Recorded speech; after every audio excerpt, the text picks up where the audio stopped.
Hi friends, how are you. Friends, हम देख रहे हैं इंडियन एविडेंस एक्ट 1872 का चैप्टर 2 जो डील करता है रिलेवेंसी ऑफ फैक्ट से, जिसमें हमने इसके पहले के लेक्चर में सेक्शन 15 और 16 देखा था। आज हम देखने वाले हैं सेक्शन 17 और सेक्शन 18। फ्रेंड्स, अगर हम सेक्शन 17 की बात करें तो सेक्शन 17 से लेकर सेक्शन 31 तक की जो प्रोविजंस है वो डील करती है एडमिशन से, और एडमिशन को डिफाइन किया गया सेक्शन 17 में। फ्रेंड्स, आप लोगों को लग रहा होगा कि सेक्शन 24 से 30 तक जो प्रोविजंस है वो बात करती है कन्फेशन की, और मैं बोल रहा हूँ कि सेक्शन 17 से लेके 31 तक जो है वो एडमिशन से डील करता है। सो फ्रेंड्स, जो कन्फेशन है वो भी एडमिशन के अंदर ही आता है। फ्रेंड्स, हमने देखा है कि बहुत सारे जुडिशियल एग्जाम में एक क्वेश्चन आता है मोस्टली इन JMFC कि all confessions are admission, all confessions are admission but all admissions are not confession। सभी जो कन्फेशन हैं वो क्या होते हैं, सभी कन्फेशन जो हैं वो एडमिशन होते हैं, और लेकिन सभी एडमिशन कन्फेशन नहीं होते हैं। ऐसा जो है ऐसा प्रश्न बहुत सारे जुडिशियल एग्जाम में आता है। तो सो फ्रेंड्स, हम देखते हैं कि कब एक एडमिशन कन्फेशन होता है। When an admission become confession, उसके लिए एक छोटा टेस्ट है। टेस्ट क्या है कि when the statement by itself is sufficient to prove the guilt of maker, then it become confession, but if the statement falls short of it, then it amounts to admission। अगर कोई statement अपने आप में इतना sufficient है कि वो statement उस स्टेटमेंट के करने वाले के आरोप को साबित कर सके तो वो क्या होगा, वो कन्फेशन होगा। अगर वो स्टेटमेंट उससे कम है तो इफ़ स्टेटमेंट फॉल्स शॉर्ट, अगर वो उससे कम है तो वो क्या होगा, फिर वो एडमिशन होगा। अगर वो स्टेटमेंट इतना सफिशिएंट है कि जिसने वो स्टेटमेंट किया है वह उस व्यक्ति के आरोप को साबित कर सके तो वो क्या होगा, वो कन्फेशन हो जाएगा। अगर वो उससे कम है तो फिर वो एडमिशन हो जाएगा। फ्रेंड्स, इसको हम एक एग्जाम्पल द्वारा समझते हैं कि सपोज ए एक पर्सन है जो दूसरे पर्सन बी से पैसे उधार लेता है, और जब बी ए से अपना पैसा मांगता है तो ए और बी के बीच में झगड़ा होता है और ए जो है बी का मर्डर कर देता है। ऐसा आरोप ए के ऊपर है, ठीक है।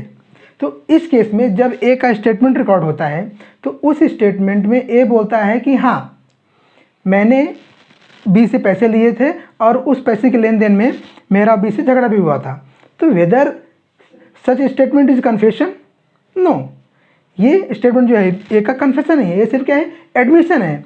It is only admission. A ने एडमिट किया कि हाँ, मैंने बी से पैसे लिए थे और उस पैसे के लेन देन में मेरा बी का झगड़ा भी हुआ था, ठीक है। तो ये कन्फेशन नहीं है, it is not a confession, it is only admission. लेकिन ये जो एडमिशन है ए का, ये कन्फेशन कब हो जाएगा, जैसे ही ये बोलेगा उसके आगे कि हाँ, मेरा बी का जो है, मैंने बी से पैसे लिए थे और उस पैसे के लिए मेरा बी का झगड़ा भी हुआ था, और उस झगड़े में मैंने बी के सर पे पत्थर मारा और बी मर गया। तो क्या हो गया, ये कन्फेशन। उसके पहले क्या था, वो सिर्फ एडमिशन था। उसने एडमिट किया था कि मेरे और बी के बीच फाइनेंशियल ट्रांजेक्शन थे, मैंने बी से पैसे लिए थे और उस पैसे के लेन देन में मेरा बी का झगड़ा हुआ था। ये सिर्फ एडमिशन था। जैसे उसने बोला कि उस झगड़े में मैंने बी के सर पे पत्थर मारा और बी मर गया, वैसे ही वो एडमिशन क्या हो गया, कन्फेशन हो गया। तो जो मैंने टेस्ट की बात की थी कि when a statement by itself is sufficient to prove the guilt of maker, जब कोई स्टेटमेंट अपने आप में इतना पर्याप्त है कि वो उस स्टेटमेंट के करने वाले के आरोप को साबित करे तो वो स्टेटमेंट क्या होता है, वो कन्फेशन होता है। और अगर वो उससे कम है तो वो क्या रहेगा, होगा, वो एडमिशन होगा। तो जैसे ए बोलता है कि मैंने बी से पैसे लिए थे और उस पैसे के लेन देन में मेरा और बी का झगड़ा भी हुआ था, तो ये सिर्फ क्या है, ये सिर्फ एडमिशन है। लेकिन ये एडमिशन तुरंत कन्फेशन हो जाता है। जैसे ए बोलता है कि उस झगड़े में मैंने बी के सर पे पत्थर मारा और बी मर गया, तो ये एडमिशन क्या हो गया, कन्फेशन हो गया। क्योंकि जो स्टेटमेंट है ए का कि मैंने बी के सर पे पत्थर मारा और बी मर गया, वो क्या है, वो इतना सफिशिएंट है कि वो ए के आरोप को सिद्ध कर सकता है, ए के आरोप को प्रूव करता है, इसलिए वो क्या हो गया, कन्फेशन हो गया। तो इसलिए जो टेस्ट की मैंने बात की थी कि when a statement by itself is sufficient to prove the guilt of maker then it become confession, but if the statement fall short of that then it's amount to admission. अगर वो statement उससे कम है तो वो क्या रहेगा, वो admission रहेगा। सो फ्रेंड्स, अभी हमने देखा कि एक एडमिशन कब कन्फेशन हो जाता है। ठीक है फ्रेंड्स, अगर आप एडमिशन की डेफिनेशन देखोगे तो उसमें क्या दिया गया है कि जो है एडमिशन इज ए स्टेटमेंट, उसमें क्या दिया गया है शुरुआत में ही कि एडमिशन इज ए स्टेटमेंट। स्वीकृति क्या है, स्वीकृति एक कथन है, तो एडमिशन क्या है, स्टेटमेंट है। ठीक है, तो सो फ्रेंड्स एडमिशन जो है इसमें लिखा है कि एडमिशन क्या है, स्टेटमेंट है। तो क्या सभी स्टेटमेंट एडमिशन होते हैं? Whether all statements are admission? Not all admission are statement. सभी एडमिशन जो है वो स्टेटमेंट होते हैं, लेकिन सभी स्टेटमेंट एडमिशन नहीं होते। ठीक है, all admissions are statements but all statements are not admission. सभी स्टेटमेंट एडमिशन नहीं होंगे, क्योंकि हमने देखा है कि सीआरपीसी के सेक्शन 161 में जो है विटनेस का स्टेटमेंट रिकॉर्ड किया जाता है। ठीक है, तो वो जो विटनेस का स्टेटमेंट रिकॉर्ड किया जाता है वो स्टेटमेंट है, लेकिन एडमिशन नहीं है। वो स्टेटमेंट है, जो सीआरपीसी सेक्शन 161 में विटनेस का स्टेटमेंट रिकॉर्ड होता है वो स्टेटमेंट तो है, लेकिन वो एडमिशन नहीं है। Means all statements are not admission, सभी स्टेटमेंट एडमिशन नहीं होते। फ्रेंड्स, सपोज बी और सी के बीच में कोई कॉन्ट्रैक्ट होता है और वो कॉन्ट्रैक्ट जो है वो बी जो है ब्रीच कर देता है, उस कॉन्ट्रैक्ट को फुलफिल नहीं कर सकता। इस केस में ए एक थर्ड पर्सन है जिसका इस केस से कुछ मतलब नहीं है, वो ऐसा स्टेटमेंट देता है कि बी ने कॉन्ट्रैक्ट ब्रीच किया है। तो whether it amount to an admission, जो ए का स्टेटमेंट है वो क्या एडमिशन होगा? नहीं होगा। It is only a statement of third person. ये थर्ड पर्सन का स्टेटमेंट है जो एडमिशन नहीं होगा। Even a statement of third person become admission, third person का स्टेटमेंट एडमिशन होता है, लेकिन उसको हम देखेंगे कब होता है। ठीक है, थर्ड पर्सन का स्टेटमेंट एडमिशन कब होगा वो हम आगे देखने वाले हैं। लेकिन इस केस में ए का इस मैटर से कुछ लेना देना नहीं है, उसने स्टेटमेंट दिया कि नहीं बी ने जो है कॉन्ट्रैक्ट ब्रीच किया, तो ये का जो स्टेटमेंट वो एडमिशन नहीं होगा। ठीक है, सो फ्रेंड्स सभी स्टेटमेंट एडमिशन नहीं होते। मोस्टली सेल्फ रिगार्डिंग जो स्टेटमेंट होते हैं वही एडमिशन होते हैं। सेल्फ रिगार्डिंग जो स्टेटमेंट होते हैं मोस्टली वही स्टेटमेंट क्या होते हैं, एडमिशन होते हैं। तो ये जो सेल्फ रिगार्डिंग स्टेटमेंट होते हैं ये ऐसे स्टेटमेंट हैं जो व्यक्ति खुद के बारे में करता है। अगर कोई व्यक्ति खुद के बारे में कोई स्टेटमेंट कर रहा है तो उस स्टेटमेंट को क्या बोलेंगे, सेल्फ रिगार्डिंग स्टेटमेंट। मीन्स अपने बारे में कोई स्टेटमेंट करना मीन्स वो क्या हो गया, सेल्फ रिगार्डिंग स्टेटमेंट हो गया। ठीक है, ये जो सेल्फ रिगार्डिंग स्टेटमेंट होते हैं मोस्टली यही स्टेटमेंट जो है एडमिशन होते हैं। सो फ्रेंड्स, हम बात कर रहे थे कि सभी स्टेटमेंट एडमिशन नहीं होते, मोस्टली जो सेल्फ रिगार्डिंग स्टेटमेंट्स होते हैं वही एडमिशन होते हैं। तो सेल्फ रिगार्डिंग जो स्टेटमेंट हैं they are divided in two parts. पहला क्या है, सेल्फ सर्विंग स्टेटमेंट्स, और दूसरा जो है वो self harming statements. So friends, अगर हम सेल्फ सर्विंग स्टेटमेंट्स की बात करें तो they are the statements which serve, promote, advance the interest of the person who makes them. Means self serving statements वो हैं जो उस स्टेटमेंट को करने वाले व्यक्ति के इंटरेस्ट को क्या करें, प्रमोट करें, उसको एडवांस करें, उसको सर्व करें। ठीक है, सिंपल भाषा में कि ऐसा स्टेटमेंट जो स्टेटमेंट करने वाले व्यक्ति के फायदे का हो, उसके लिए बेनिफिशियल हो, तो वो क्या होगा, वो सेल्फ सर्विंग स्टेटमेंट होगा। Friends, self serving statements are not allowed to be proved except in exceptional circumstances which is given under section 21 of evidence act. Friends, जो ये सेल्फ सर्विंग स्टेटमेंट्स हैं इनको प्रूव करने की परमिशन नहीं मिलती, इनको प्रूव करने की परमिशन सिर्फ एक्सेप्शनल सर्कमस्टेंसेस में ही मिलती है, जो कि सेक्शन 21 में दिया गया है। सो फ्रेंड्स, हम बात करते हैं अब सेल्फ हार्मिंग स्टेटमेंट्स की। तो जो ये सेल्फ हार्मिंग स्टेटमेंट्स हैं they are the statements which harm, injure और against the interest of person who makes them. ये ऐसे स्टेटमेंट्स होते हैं जो उस स्टेटमेंट के करने वाले व्यक्ति को हार्म पहुंचाते हैं या उसके इंटरेस्ट के अगेंस्ट होते हैं। मीन्स ऐसे स्टेटमेंट जो उस स्टेटमेंट के करने वाले व्यक्ति के अगेंस्ट हो, उसके इंटरेस्ट के अगेंस्ट हो, जिससे उसको बेनिफिट ना मिले, उसको कुछ हानि हो, उसको कुछ इंजरी हो, तो ऐसे स्टेटमेंट को क्या बोलेंगे? Self harming statements. And friends, these self harming statements are technically known as admission. Friends, ये जो सेल्फ हार्मिंग स्टेटमेंट्स हैं इनको भी दो भागों में डिवाइड किया गया है। तो जो पहला पार्ट है वो क्या है? Self harming statements in civil cases, self harming statements in civil cases, और जो दूसरा है वो self harming statements in criminal cases. अगर हम बात करें self harming statements in civil cases तो वो उसको क्या बोलते हैं? उसको बोलते हैं admission. Self harming statements in civil cases are known as admission, जो कि सेक्शन 17 to 23 एंड 31 में दिया गया है। ठीक है, जो कि सेक्शन 17 से लेकर 23 तक और सेक्शन 31 में दिया गया है। और अगर हम बात करें self harming statements in criminal cases तो उसको क्या बोलते हैं? उसको बोलते हैं कन्फेशन। ठीक है, तो self harming statements in criminal cases are known as confession और which is given in section 24 to 30। ठीक है, सो फ्रेंड्स, हमने देखा कि जो सेल्फ रिगार्डिंग स्टेटमेंट्स हैं उनको दो पार्ट में डिवाइड किया गया है। जो पहला पार्ट है वो है सेल्फ सर्विंग स्टेटमेंट्स और दूसरा जो है सेल्फ हार्मिंग स्टेटमेंट्स। और जो सेल्फ हार्मिंग स्टेटमेंट्स है उसको भी दो पार्ट में डिवाइड किया गया है। पहला पार्ट जो है वो self harming statements in civil cases which are known as admission, और जो दूसरा पार्ट है वो है self harming statement in criminal cases which are known as confession. So friends, हमने देखा स्टेटमेंट्स। अब हम देखने वाले हैं कि फॉर्म्स ऑफ एडमिशन, एडमिशन के कितने फॉर्म्स होते हैं। सो फ्रेंड्स, अगर हम फॉर्म्स ऑफ एडमिशन की बात करें तो एडमिशन के मोस्टली 3 फॉर्म्स हैं। पहला का है ओरल फॉर्म्स, दूसरा डॉक्यूमेंट्री फॉर्म्स और तीसरा साइन और गेस्चर फॉर्म्स। फ्रेंड, अगर हम ओरल फॉर्म की बात करें तो ओरल फॉर्म में क्या होता है कि एडमिशन जो है ओरली दिया जाता है। ठीक है, एडमिशन क्या होगा? बोल के एडमिशन दिया जाएगा। ठीक है, और डॉक्यूमेंट्री फॉर्म में एडमिशन कर दिया जाएगा, रिटर्न रूप में, लिखित रूप में दिया जाएगा।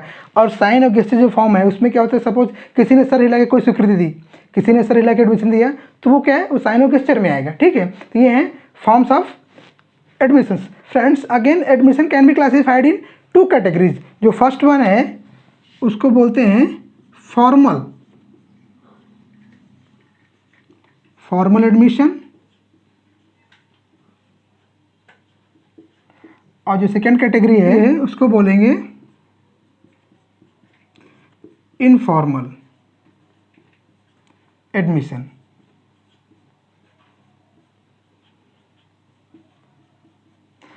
फ्रेंड्स, अगर हम फॉर्मल एडमिशन की बात करें तो formal admission are those admission which are made in judicial proceedings. तो फॉर्मल एडमिशन वो एडमिशन होते हैं जो किसी न्यायिक कार्रवाई में किए जाते हैं, वो उनको क्या बोलेंगे? उनको फॉर्मल एडमिशन बोलेंगे। ठीक है फ्रेंड्स, अगर हम इनफॉर्मल एडमिशन की बात करें तो informal admissions are those admissions which are made in the course of casual conversation. Informal admission वो एडमिशन होते हैं जो किसी कैजुअल कन्वर्सेशन के दौरान किए जाते हैं। सपोज ए और बी के बीच कोई कैजुअल बातें हो रही है और उस दौरान ए ने कोई लाइबिलिटी एडमिट कर ली। सपोज ए ने बोला कि मेरा उसी का कॉन्ट्रैक्ट हुआ था और वो कॉन्ट्रैक्ट मैंने ये सोच के किया था कि मुझे उसको फुलफिल नहीं करना है, तो उसने ये बी के सामने एडमिट किया। ये जो ए ने एडमिशन दिया, ये एडमिशन ए ने एक कैजुअल कन्वर्सेशन के दौरान दिया, तो ये इसे क्या बोलेंगे? ये इनफॉर्मल एडमिशन रहेगा। ठीक है friends, admission plays a very important role in judicial proceedings. It is a deliberate act of acknowledgement. A party to the judicial proceedings, by voluntary acknowledgement of existence of certain facts, can admit the allegation made in the proceedings as true and valid. Friends, admission is a relevant evidence and it can be received as evidence. Do you know why? Let me explain. Because admission acts as a waiver of proof. Admission acts as a waiver of proof means there is no need to prove the facts if the party to the proceedings have agreed to admit the facts at any hearing. But this rule is not absolute because of section 58 of Indian Evidence Act. section 58 जो Indian Evidence Act क्या बोलता है कि fact admitted need not be proved. जो fact admit किए गए हैं उनको प्रूव करने की जरूरत नहीं है, लेकिन उसमें प्रोविजो है। उसमें क्या दिया गया है कि प्रोवाइडेड दैट द कोर्ट में in its discretion require the facts admitted to be proved otherwise than by such admission. Section 58 के प्रोविजन में क्या दिया गया? सपोज ए कोई पर्सन है, ए और बी के बीच में कोई केस चालू है कोर्ट में और ए ने कोई लाइबिलिटी कोर्ट में एडमिट कर ली। ए ने अपनी लाइबिलिटी कोर्ट में एडमिट कर ली, फिर भी कोर्ट को डिस्क्रिशनरी पावर है, कोर्ट बी को बोल सकता है कि भले ही ए ने एडमिट किया है लाइबिलिटी को, लेकिन तुम प्रूव करो। कोर्ट बी से बोल सकता है कि तुम एविडेंस लीड करके उस फैक्ट को प्रूव करो, भले ही ये एडमिट किया है। तो यही दिया गया है सेक्शन 58 के प्रोविजन में। सेक्शन 58 बोलता है कि fact admitted did not be proved, लेकिन उसमें आगे एक प्रोविजन दिया गया है। प्रोविजन में क्या दिया गया है कि दैट द कोर्ट में in its description required the facts admitted to be proved otherwise then by such admission. वो भले ही एडमिट है, लेकिन कोर्ट जो है, कोर्ट को डिस्क्रिप्शन है, कोर्ट उसको प्रूव करने की बात कर सकता है। ठीक है, तो एडमिशन एक रिलेवेंट एविडेंस है और उसको एज एविडेंस रिसीव किया जा सकता है कोर्ट में। तो उसका दूसरा रीज़न जो है क्या है कि it is against the interest of maker. Admission जो होता है वो जो एडमिशन करने वाला है उसके इंटरेस्ट के अगेंस्ट होता है। मीन्स अगर किसी ने कोई फैक्ट एडमिट किया तो वो क्या होगा, उसके इंटरेस्ट के अगेंस्ट होगा। इसलिए ऐसा माना गया है कि अगर कोई व्यक्ति कोई फैक्ट एडमिट कर रहा है जो कि उसके इंटरेस्ट के अगेंस्ट है तो वो एविडेंस क्या होगा, एडमिसिबल होगा। Because a person can not give voluntary statement against his own interest, therefore admission made by the person which is against his interest should be supposed to be true। ठीक है, ऐसा माना गया है कि कोई व्यक्ति अपने इंटरेस्ट के अगेंस्ट कोई स्टेटमेंट नहीं करेगा। अगर कोई व्यक्ति अपने इंटरेस्ट के अगेंस्ट कोई ऐसा स्टेटमेंट कर रहा है जो स्टेटमेंट उसको ही हानि पहुंचा रहा है तो वो स्टेटमेंट ऐसा माना जाता है कि वो ट्रू होगा। ठीक है फ्रेंड्स, हम एडमिशन के रिगार्डिंग कुछ इंपॉर्टेंट पॉइंट्स देखते हैं। तो एडमिशन के बारे में जो पहला इंपॉर्टेंट पॉइंट है वो है कि admission is a substantive piece of evidence. Admission जो है वो क्या है, admission substantive piece of evidence है। अगला पॉइंट क्या है कि admission must be always clear and certain. तो एडमिशन जो है हमेशा क्लियर और सर्टेन होना चाहिए। ठीक है, अगला इंपॉर्टेंट पॉइंट क्या है कि admission must be considered by the court as a whole, there can not be acceptance of partial admission. तो एडमिशन जो है कोर्ट को पूरा होली कंसिडर करना पड़ेगा, कोर्ट पार्शियल एडमिशन कंसिडर नहीं कर सकता। नेक्स्ट जो इंपॉर्टेंट पॉइंट है वो है कि admission is not a conclusive proof of fact. Admission किसी भी फैक्ट का कंक्लूसिव प्रूफ नहीं होता। ठीक है, even it is a substantive piece of evidence. जो है एडमिशन जो है वो सब्सटेंटिव पीस ऑफ एविडेंस है, लेकिन किसी फैक्ट का कंक्लूसिव प्रूफ नहीं हो सकता। वो सेक्शन 31 में आगे हम पढ़ने वाले हैं कि admission act as a estoppel. Admission estoppel की तरह काम करेगा, लेकिन वो कंक्लूसिव प्रूफ नहीं हो सकता। ठीक है, अगला जो इंपॉर्टेंट पॉइंट है वो है कि admission made by a person can not B split up and part of it can not be used against him. अगर किसी व्यक्ति द्वारा कोई एडमिशन किया जाता है तो उस एडमिशन को स्प्लिट करके उसका एक पार्ट उस व्यक्ति के अगेंस्ट यूज नहीं किया जा सकता। ठीक है फ्रेंड्स, सेक्शन 17 में एडमिशन को डिफाइन किया गया है। सो फ्रेंड्स, हम सेक्शन 17 की डायरेक्ट लैंग्वेज देखते हैं। उसमें क्या दिया गया है, उसमें दिया गया है कि an admission is A statement oral or documentary or contained in electronic form which suggests any inference as to fact in issue or relevant fact or which made by any of the person and under the circumstances hereinafter mentioned। so friends, में क्या दिया गया है कि an admission is a statement oral or documentary or contained in electronic form। Admission जो है स्वीकृति एक क्या है, एक कथन है। स्वीकृति एक कथन है जो कि मौखिक हो सकती है, दस्तावेजी हो सकती है, फिर इलेक्ट्रॉनिक फॉर्म में हो सकती है। एडमिशन एक जो क्या है, एडमिशन एक स्टेटमेंट है जो ओरल भी हो सकता है, डॉक्यूमेंट्री हो सकता है या फिर इलेक्ट्रॉनिक फॉर्म में हो सकता है। ठीक है, और which suggest any inference as to fact in issue और रिलेवेंट फैक्ट, जो सुसंगत तथ्य या फिर विवादक तथ्य के बारे में कोई अनुमान इंगित करता हो। और उसमें आगे क्या दिया गया है कि and which is made by any of the person and under the circumstances here in after mentioned. Means कि एडमिशन जो है ऐसे व्यक्ति द्वारा किया जा सकता है या फिर ऐसी परिस्थिति में किया जा सकता है जो नीचे दिया गया है। तो नीचे क्या दिया गया है, नीचे सेक्शन 18 में दिया गया है कि कौन कौन से पर्सन एडमिशन कर सकते हैं। ठीक है, किन किन व्यक्तियों द्वारा एडमिशन किया जा सकता है।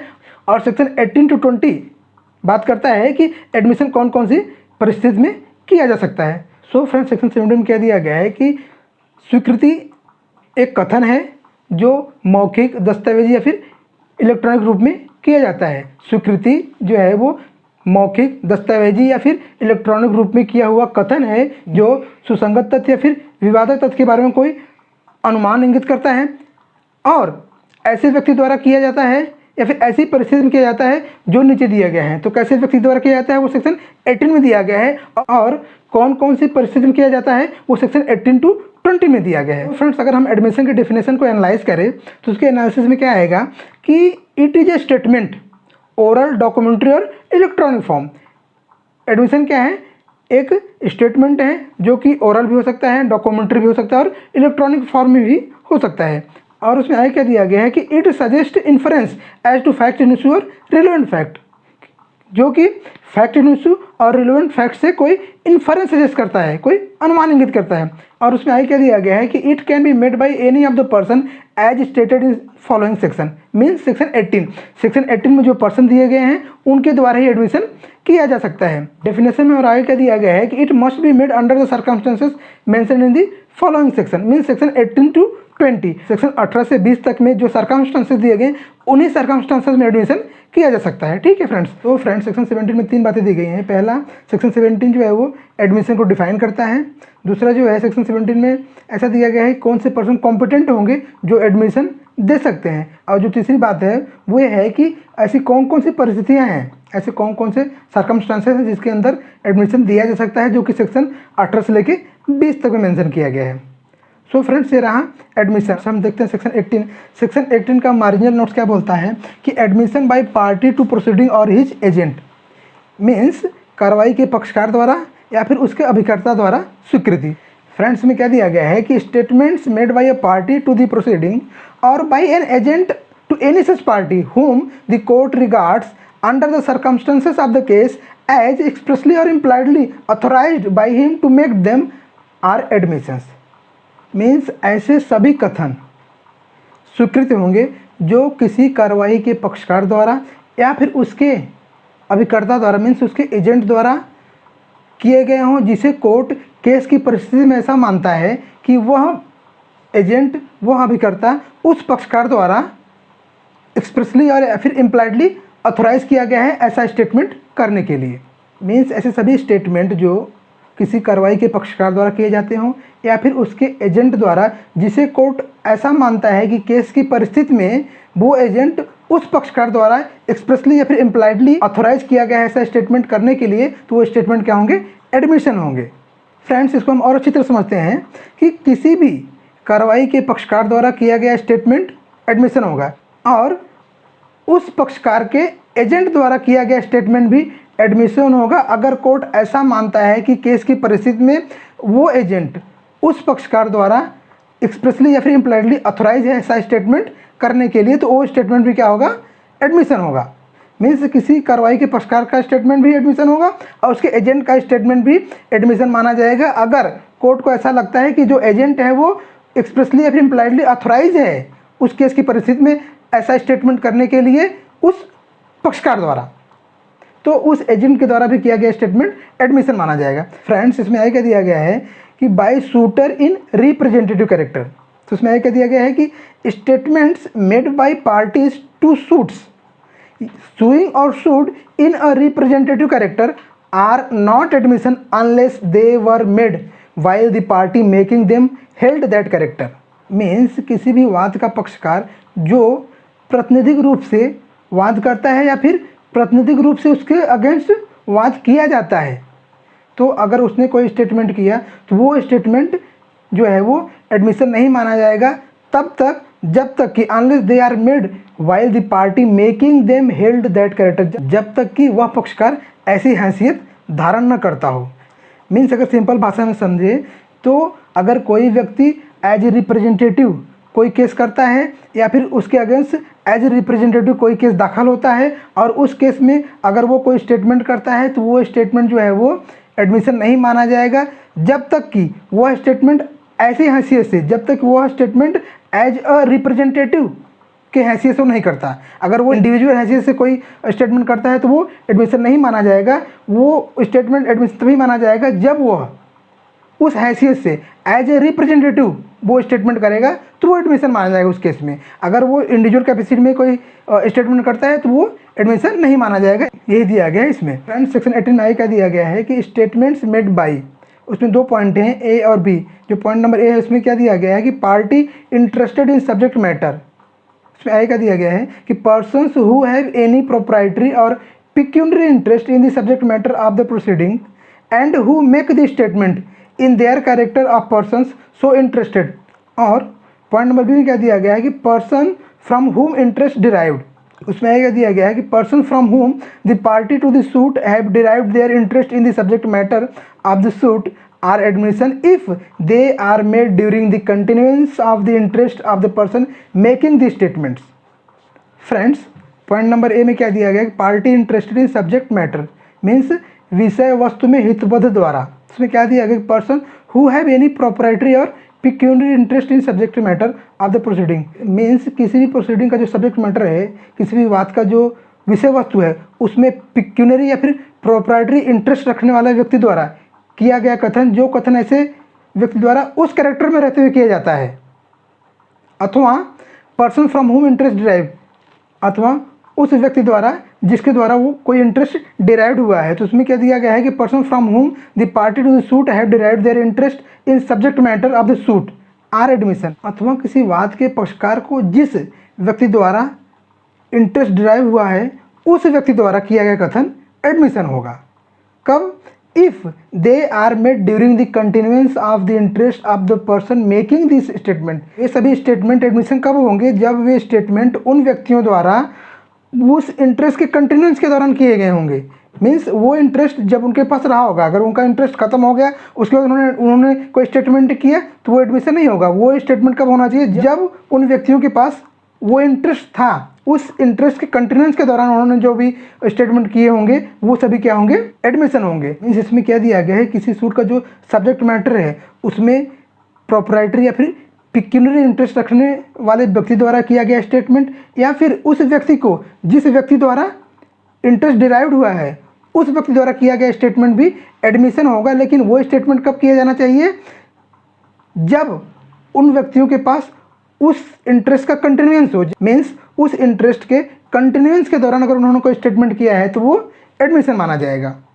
Friends, section 18 lays down the list of persons by whom an admission can be made. According to section 18 there are 5 classes of person who can make admission in the given cases. उसमें पहला क्या है, parties to the proceedings, दूसरा admission by agent of the parties, तीसरा statements made in representative character, और चौथा क्या है कि person having pecuniary interest in the subject matter, और पांचवा पर्सन कौन है, person from home interest derived. ये 5 टाइप के पर्सन्स हैं जो किसी भी केस में एडमिशन दे सकते हैं। इनके अलावा और कोई व्यक्ति किसी भी मैटर में एडमिशन नहीं दे सकता। तो सो फ्रेंड्स, हम पहला पॉइंट देखते हैं कि admissions by parties to the proceedings means statement made by party to the suit और proceedings amount to admission against such party itself. किसी भी सूट या प्रोसीडिंग मीन्स किसी भी सिविल सूट या फिर किसी भी क्रिमिनल प्रोसीडिंग के जो पक्षकार हैं, अगर उनके द्वारा कोई स्टेटमेंट किया जाता है तो वो क्या होगा, वो एडमिशन होगा। These admissions are binding in nature. ये एडमिशन क्या होते हैं, ये एडमिशन बाइंडिंग इन नेचर के होते हैं। And admission is the best evidence against the party who has made it. और जो एडमिशन है वो बेस्ट एविडेंस होता है उस पार्टी के खिलाफ जिसने वो एडमिशन दिया है। फ्रेंड्स, दूसरा पॉइंट देखते हैं, admission by agent of the parties means the admission by an agent in a proceeding is admissible because the principal is bound by the act of his agent done in the course of business and within the course of his authority. जो principal होता है वो agent द्वारा किए गए act के लिए bound होता है अगर वो एक्ट उस एजेंट द्वारा विद इन अथॉरिटी और इन द कोर्स ऑफ बिजनेस किया गया हो। मतलब उसमें आगे क्या दिया गया है कि here the statements of an agent to a party are relevant as admission against the party provided that such agent is expressly और impliedly authorise by the party to make the statement. Means किसी agent द्वारा किया गया statement as admission relevant होगा कब, जब वह agent ऐसा स्टेटमेंट करने के लिए प्रिंसिपल द्वारा एक्सप्रेसली या फिर इम्प्लाइडली ऑथराइज हो। फ्रेंड्स, हम तीसरा पॉइंट देखते हैं, statements made in representative character. A person who sues or is sued in a representative character, any statement made by them during the time that he hold such character is an admission against the party whose representative he is. Means अगर कोई व्यक्ति as a representative कोई case करता है या फिर as a representative उसके against कोई केस दाखिल होता है तो उस व्यक्ति द्वारा उस कैरेक्टर में उस हैसियत से जो भी स्टेटमेंट किया जाएगा वो एडमिशन होगा। For example, statement made bye trustee, executor और एडमिनिस्ट्रेटर। फ्रेंड्स, इसको हम एक एग्जाम्पल तरह समझते हैं। सपोज एक व्यक्ति है जो किसी ट्रस्ट का ट्रस्टी है, तो अगर ए ने एज ए ट्रस्टी कोई सूट दाखिल किया या फिर ए के अगेंस्ट कोई एज ए ट्रस्टी सूट दाखिल हुआ है, तो उस सूट में ए अगर कोई स्टेटमेंट करता है एज ए ट्रस्टी तो वो स्टेटमेंट एडमिशन माना जाएगा। लेकिन अगर ए उसके इंडिविजुअल कैपेसिटी में, उसके इंडिविजुअल कैरेक्टर में अगर कोई स्टेटमेंट करता है तो वो एडमिशन नहीं माना जाएगा। ए द्वारा किया गया कोई भी स्टेटमेंट एडमिशन तभी माना जाएगा जब ए एज ए ट्रस्टी कोई स्टेटमेंट करता है। ठीक है फ्रेंड्स, अगला पॉइंट क्या है कि admission by person having peculiar interest in the subject matter where several person are jointly interested in the subject matter of the suit, then admission of any one of these persons are receivable against himself and other also, but such admission must be made during the continuance of such interest.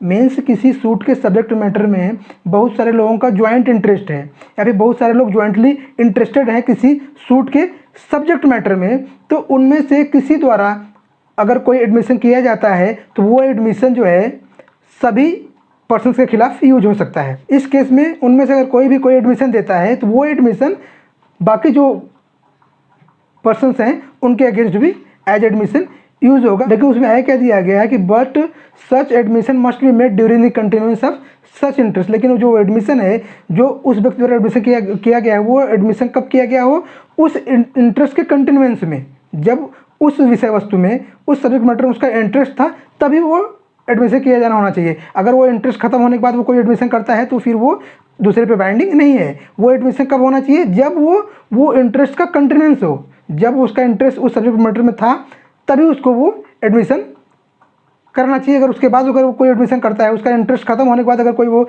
Admission करता है तो उसका admission बाकी जो person है उन पर applicable नहीं रहे, उनके लिए बाइंडिंग वो नहीं रहेगा। ठीक है, तो वो एडमिशन कब होना चाहिए, जब उस इंटरेस्ट का कंटिन्यूएंस हो। फॉर एग्जांपल पार्टनरशिप के बिजनेस में अगर एक पार्टनर कोई चीज़ एडमिट करता है तो उसका एडमिशन जो है जो दूसरे पार्टनर हैं उनके अगेंस्ट भी यूज होगा। फ्रेंड्स, अगला पॉइंट क्या है कि admission by persons from whom interest derived means statement made by a person from whom the party to the suit have derived their interest in the subject matter of the suit are admission provided that they are made during the continuance of interest of the person making the statement। Means किसी भी suit का जो पक्षकार है उसको उस suit के subject matter में जिस व्यक्ति द्वारा इंटरेस्ट डिराइव हुआ है उस व्यक्ति द्वारा किया गया स्टेटमेंट भी एडमिशन होगा। लेकिन वो स्टेटमेंट कब किया जाना चाहिए, जब वो इंटरेस्ट उसका कंटिन्यूएंस में था, जब उस व्यक्ति के पास वो इंटरेस्ट था उस समय वो अगर उसने कोई स्टेटमेंट किया था तो वो स्टेटमेंट एज एडमिशन यूज होगा। लेकिन जो वो स्टेटमेंट है वो कब किया जाना चाहिए, जब वो इंटरेस्ट इन कंटिन्यूएंस था, उस इंटरेस्ट के कंटिन्यूएंस में अगर उसने कोई स्टेटमेंट किया है तो वो स्टेटमेंट एज एडमिशन यूज होगा। And a person of this kind is called a predecessor in title. Means a statement of admission made by a predecessor in title shall be binding on his successor in title. For example, admission of transferor that the transferred property is subject to mortgage is binding on transferee. Means अगर transferor property transfer करते समय ऐसा बोलता है कि ये property जो है सब्जेक्ट टू मॉर्टगेज है, इस पर मॉर्टगेज है, तो वो जो है वो ट्रांसफरी पे बाइंडिंग रहेगा। सो फ्रेंड्स, ये रहा सेक्शन 18। अकॉर्डिंग टू सेक्शन 18 ये 5 टाइप के पर्सन हैं जो कॉम्पिटेंट है किसी भी सूट या प्रोसीडिंग में एडमिशन देने के लिए। कौन कौन से, एक तो उस सूट का पार्टी या फिर उनका एजेंट, या फिर अगर कोई व्यक्ति एज ए रिप्रेजेंटेटिव कोई सूट दाखिल करता है या फिर एज ए रिप्रेजेंटेटिव उसके अगेंस्ट कोई सूट दाखिल होता है तो वो, और या फिर वो पर्सन जिसका उस सूट के सब्जेक्ट मैटर में कोई पिक्यूलियरी या फिर प्रोप्राइटरी इंटरेस्ट हो। और 5वां जो है वो उस सूट का जो सब्जेक्ट मैटर है उस सब्जेक्ट मैटर में उस पार्टी को जिस व्यक्ति द्वारा इंटरेस्ट डिराइव हुआ है उस व्यक्ति द्वारा किया गया स्टेटमेंट भी एडमिशन माना जाएगा। तो अकॉर्डिंग टू सेक्शन 18 ये 5 टाइप के पर्सन कॉम्पिटेंट है किसी भी सूट या प्रोसीडिंग में एडमिशन देने के लिए। ठीक है फ्रेंड्स। सो फ्रेंड्स, आज के लिए बस इतना ही। हम फिर मिलेंगे अगले लेक्चर में इंडियन एविडेंस एक्ट के एक नए सेक्शन के साथ। तब तक के लिए नमस्कार।